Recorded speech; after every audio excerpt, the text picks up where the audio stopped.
اللہ تبارک و تعالیٰ کی بارگاہ میں دست بدعا ہوں کہ مولا کریم ہم سب کو شیخ کامل کی تلاش کی توفیق عطا فرمائے،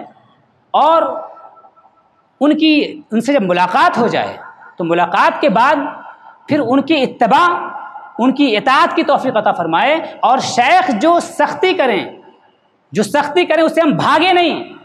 حضرت غوث پاک کی بات یاد آ گئی، میں عرض کر کے دیتا ہوں۔ حضرت غوث پاک فرماتے ہیں کہ لا تہربوا من خشونت کلامی، اے لوگو میری بات میں جو سختی ہے اس سختی سے نہ بھاگو، فقد ربان الخشن، اس لیے کہ میری تربیت ہی سختی میں ہوئی ہے۔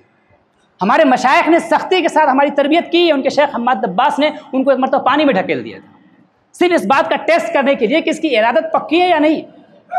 اس بات کا ٹیسٹ کرنے کے لیے،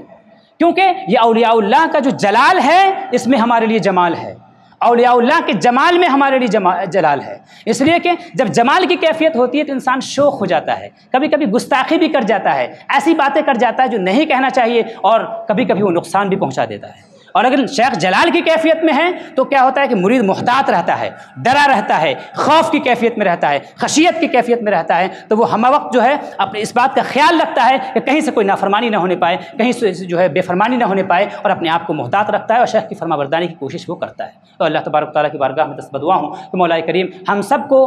شیخ کی تلاش کی توفیق عطا فرمائے۔ اللہ کا بڑا شکر ہے کہ اللہ نے ہم کو ایک ایسا شیخ دیا ہے